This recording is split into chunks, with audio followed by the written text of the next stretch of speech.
Welcome to another tutorial. My name is Atenas and this is Mode Bespoke. Today we are crocheting a Tunisian moss stitch, so let's get started.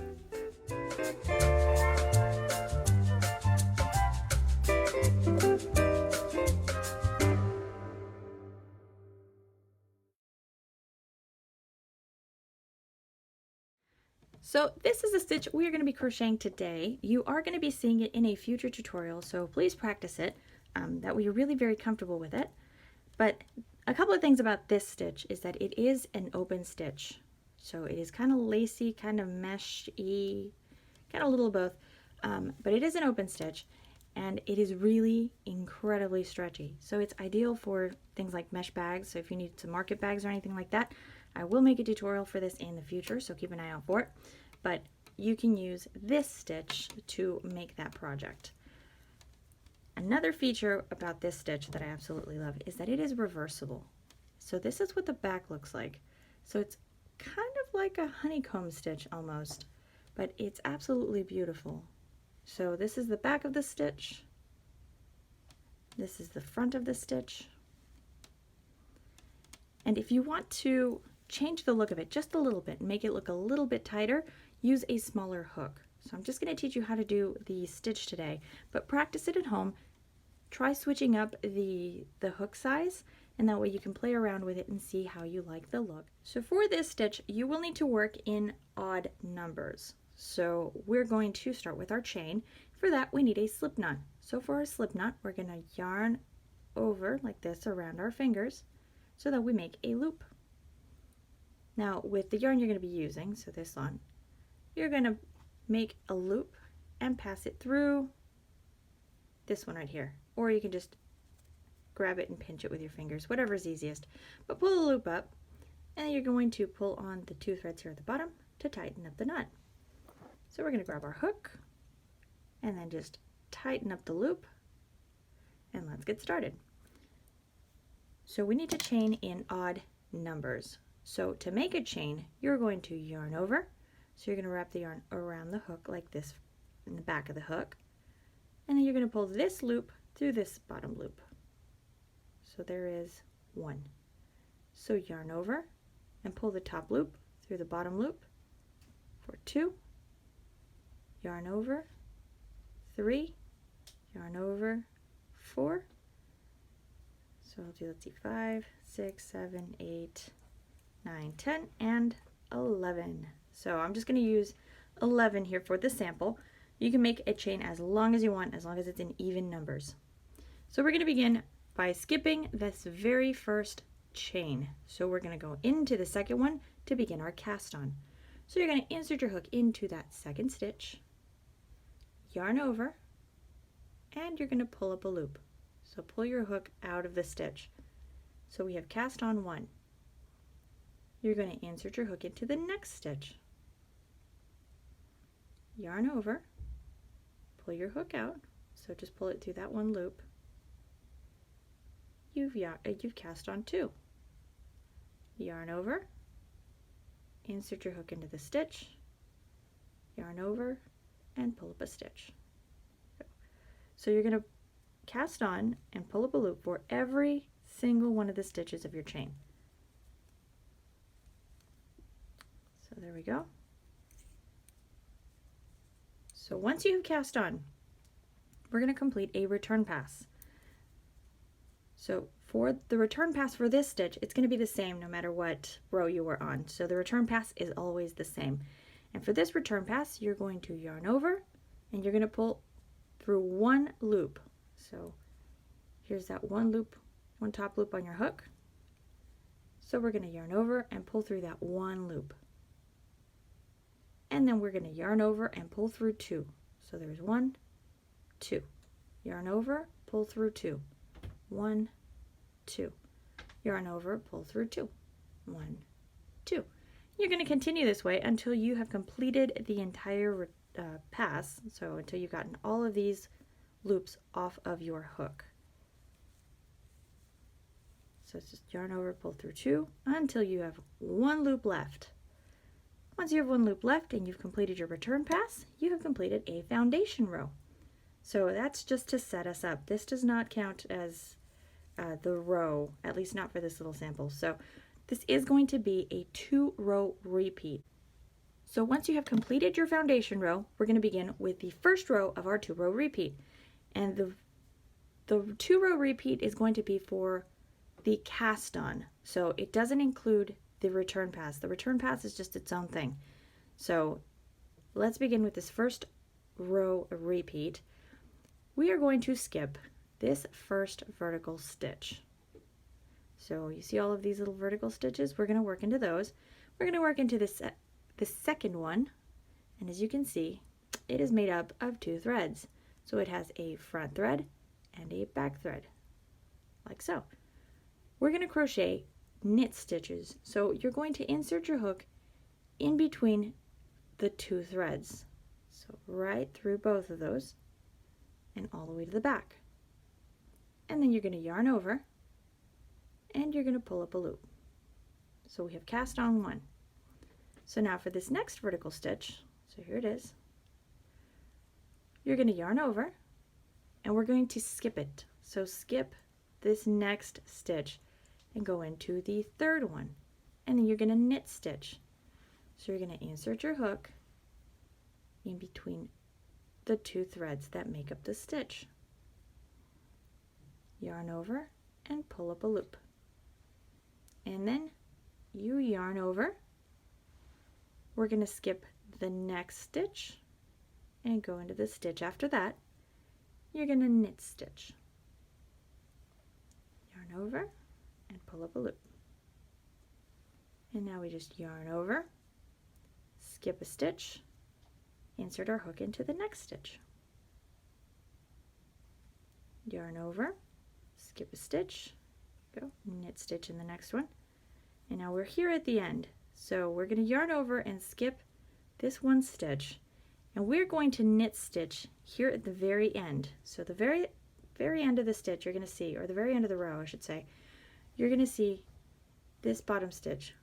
So there's this top chain and then this one on the side. We're going to insert our hook into this one on the side. That's where we're going to knit stitch.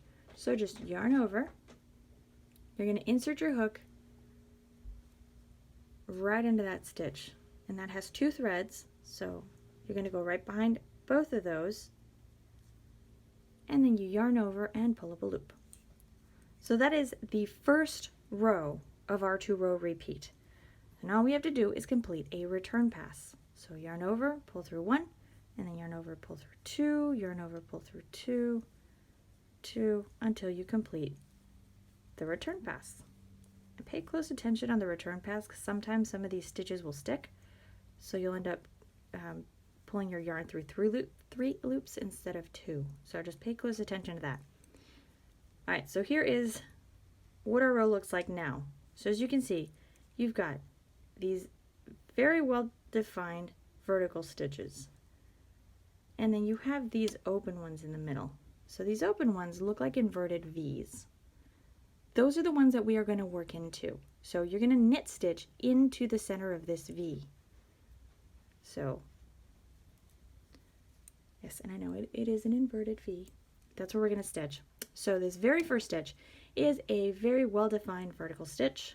So we are going to yarn over and we're going to skip it and go into the next stitch, which is that inverted V, and you're going to knit stitch. Yarn over and pull up a loop. And now we're going to yarn over, we're going to skip the vertical stitch and go into the inverted V, and we're going to knit stitch. Yarn over, skip the vertical stitch and knit stitch in the inverted V. Yarn over, skip, knit stitch in the inverted V. Yarn over, skip, knit stitch in the inverted V. And now we're at the end of the row. So for the last stitch of the row, you're gonna crochet into right here. So this side stitch right there. So you're gonna insert your hook right through both of the threads that make up that stitch. And then you're gonna yarn over and pull up a loop. So there we go. That was the second row. And like I said, this is a 2-row repeat. So that's the same thing you're gonna do over and over again. We'll do another repetition of each of these rows just so you can get a little extra practice in. But we got to complete a return pass. So it's yarn over, pull through 1, and then yarn over, pull through 2 for the rest of the row.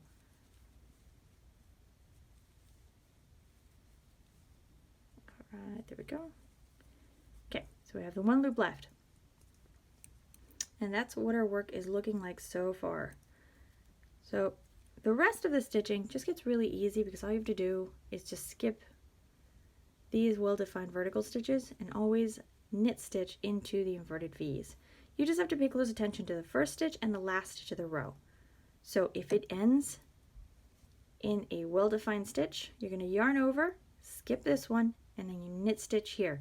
If it ends in an inverted V, you're going to knit stitch in here, and then you're going to knit stitch in that last stitch. So we'll do this one together a little more quickly just to get the practice in. So as you can see, it begins with an inverted V. So we are just going to knit stitch in that first stitch, yarn over, skip this next one, and knit stitch into the following inverted V. Yarn over, skip, knit stitch in the V. Yarn over, skip, knit stitch in the V, yarn over, skip, and knit stitch until we get to this last stitch. So yep, here we have a well-defined vertical stitch.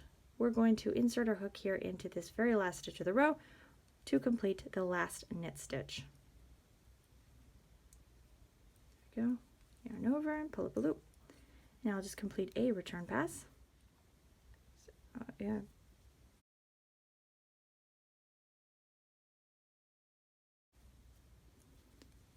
So this first one begins with that vertical stitch. So we yarn over, skip it, and go into the inverted V.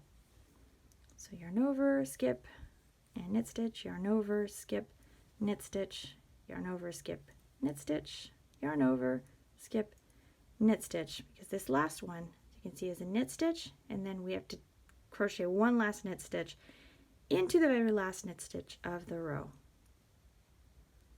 So there it is, and there you have it. So that's all there's to it.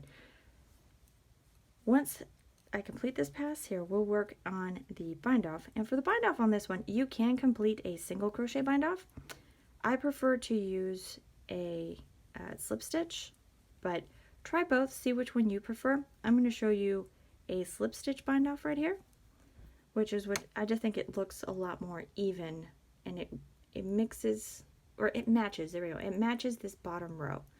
So for that bind off, you're going to knit stitch into every one of these stitches, but we're going to do it this way. So you're going to go into this first stitch and you're going to knit stitch so that you pull up a loop, and now you're going to slip stitch. So you're going to pull this top loop through this bottom loop so that you only have one loop left on your hook. So let's go into this next stitch. We're going to insert our hook into the stitch as if it were a knit stitch, yarn over, pull up a loop, and when we have both of our loops on our hook, we're going to slip stitch. So pull this top loop through this bottom loop, like so. Go into the next one, pull up a loop and slip stitch. Go into the next one, pull up a loop, slip stitch. And you're going to do this for every one of the stitches of the row. So we're not skipping anything here. We're just going to slip stitch into every single one of these stitches, and try to keep your bind off loose so that you can move it here in a minute. So let me just finish these last two. And you do also have to slip stitch on this last stitch of the row. Don't forget that one. There we go. And then when you're done, you just chain one to make a little knot and hold your stitch in place. And there you go. So here's how that looks. So now all I need to do here at the end is just pull on these just to lift my little slip stitches. Go, pull on that a little. Go, we're all set. So as you can see, it is a very open stitch. If you want it to be a little bit more open, so a little bit more mesh-like, use a bigger hook. And if you want it to be a little bit more closed up, just use a smaller hook. I haven't had any problems with this rolling up, so Like when you work with a Tunisian knit stitch, you get the curl, so your work will start to curl up like this. I haven't had any problems with this stitch at all, so I haven't had any issues with it curling up no matter what hook size I have used. So I've used a very small hook with different size yarns, and it hasn't rolled up just yet. If you have any issues with that, just leave it down in the comments below and then we can take a look at it. But that's our stitch for today. If you haven't already subscribed to the channel, hit the subscribe button. I post videos every week. Check out the instructions for this stitch and for many other stitches on the website, and that's modebespoke.com. There you will also find all the PDF patterns for the projects that we have here on the channel. Check out my Instagram page if you want to see any more of my work. And don't forget to give the video a thumbs up and share it if you have enjoyed it. I will see you all again in the next tutorial.